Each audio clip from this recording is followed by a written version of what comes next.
സ്ഥാനാർത്ഥിയുടെ പേര് ഞാൻ പറഞ്ഞു, സിജിത്ത് എം എസ്. അപ്പൊ സിജിത്ത് എം എസിനെ വിജയിപ്പിക്കുക. ഫ്ലക്സ് ഒക്കെ അടിച്ചു കഴിഞ്ഞോ? ആദ്യമായിട്ടാണോ ഇങ്ങനെ ഒരു തെരഞ്ഞെടുപ്പ് മത്സരിക്കുന്നത്? സ്കൂളിൽ പണ്ട് ലീഡറായിട്ടൊക്കെ മത്സരിച്ചു. ഞാൻ കോളേജ് യൂണിയൻ ചെയർമാനായിരുന്നു IAS എഞ്ചിനീയറിംഗ് കോളേജിൽ. ആണോ? ആ തന്ത്രങ്ങൾ ഇവിടെ പയറ്റാൻ പോകുന്നുണ്ട്? തന്ത്രങ്ങളല്ല, നമ്മളെ നാട്ടുകാര് ആണല്ലോ നിർത്തുന്നത്, അല്ലെങ്കിൽ നമ്മുടെ പാർട്ടിയാണ് നിർത്തുന്നത്.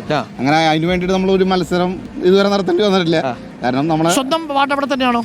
തന്നെയാണ് അവിടെ തന്നെയാണ്. അപ്പൊ ആ വാർഡിലുള്ള മുഴുവൻ ആളുകളെ അറിയാം, എല്ലാ അരിമണികളും പെറുക്കിയെടുക്കും. തീർച്ചയായിട്ടും ആ ഒരു എല്ലാ ജനങ്ങളായിട്ട് നമ്മൾ ഇറങ്ങി ചെല്ലുമ്പോൾ ആ ഒരു സ്നേഹവും പിന്തുണയും കിട്ടുന്നുണ്ട്. സീത്തെ എന്ന് എല്ലാവർക്കും അറിയാം. അതെ. എതിരാളികൾ ശക്തരാണ്. എതിരാളികൾ കുറച്ച് കാണുന്നില്ല, കാരണം ഇതൊരു മത്സരമാണല്ലോ, അതിലൊരിക്കലും നമ്മൾ കുറച്ച് കാണാൻ പറ്റില്ല. പക്ഷെ അപ്പുറത്തായാലും 3-4 പേരുകളൊക്കെ നിൽക്കുന്ന കാരണം നമുക്കൊരു ചെറിയൊരു കോൺഫിഡൻസ് ചെറുതായിട്ട് കൂടുതലുണ്ട്.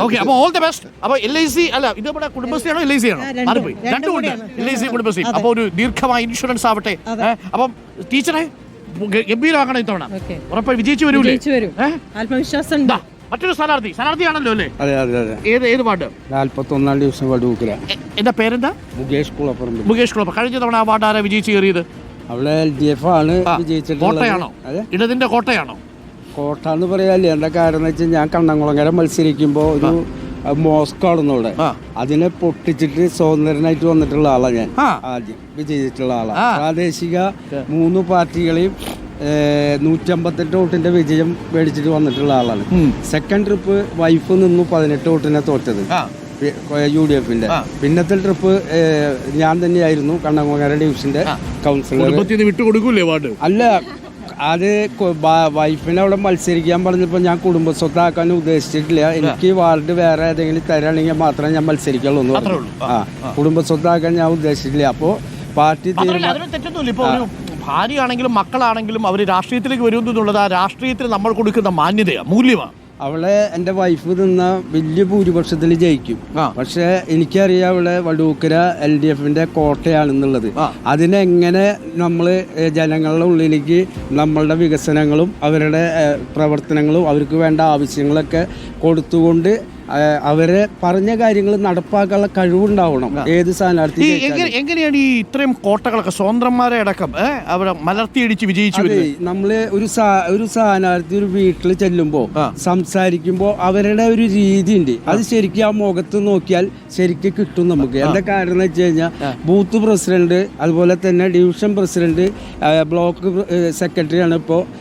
പിന്നെ മറ്റേ എത്ര വർഷമായിട്ട് രാഷ്ട്രീയത്തിലുണ്ട്? ഞാൻ 45 വർഷമായിട്ട് INTUC യൂണിയനിൽ പ്രവർത്തിച്ചു വരുന്ന ആളാണ്. എൻ്റെ 15 തൊഴിലാളിയാണ്, ചുമട്ടു തൊഴിലാളിയാണ്, തൃശ്ശൂർ റെയിൽവേ ഗൂഡ്ഷെഡിലെ തൊഴിലാളിയാണ്.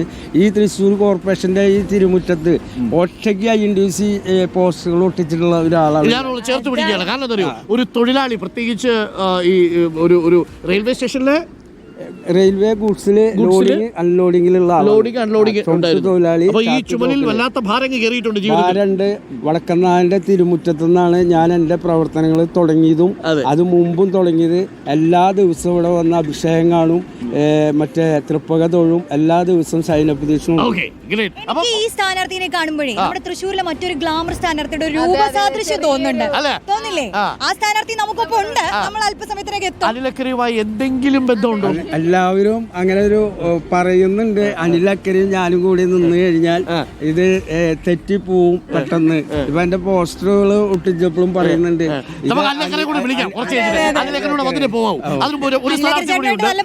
ഒരു യുവരക്തം നമ്മുടെ ഒപ്പം ഉണ്ട്, യുവരക്തങ്ങളും നമുക്കൊപ്പം ഉണ്ട്. ഈ തെരഞ്ഞെടുപ്പിൽ ഏറ്റവും വലിയ പ്രത്യേകത എന്താണെന്നറിയോ? തെരഞ്ഞെടുപ്പിൽ എല്ലാ പ്രായക്കാരുള്ളവരും KSUവിൽ നോക്കി 10-70-ലധികം KSUവിലെ നേതാക്കള്, ചെറുപ്പക്കാർ, പിള്ളേർ മത്സരിക്കുന്നത്. SFIയിൽ 10-48 പിള്ളേർ മത്സരിക്കുന്നുണ്ട്. ABPയിൽ അത്രയും ഇല്ലെങ്കിൽ പോലും യുവമോർച്ചയിലെ കുറെ പ്രവർത്തകർ മത്സരിക്കുന്നു.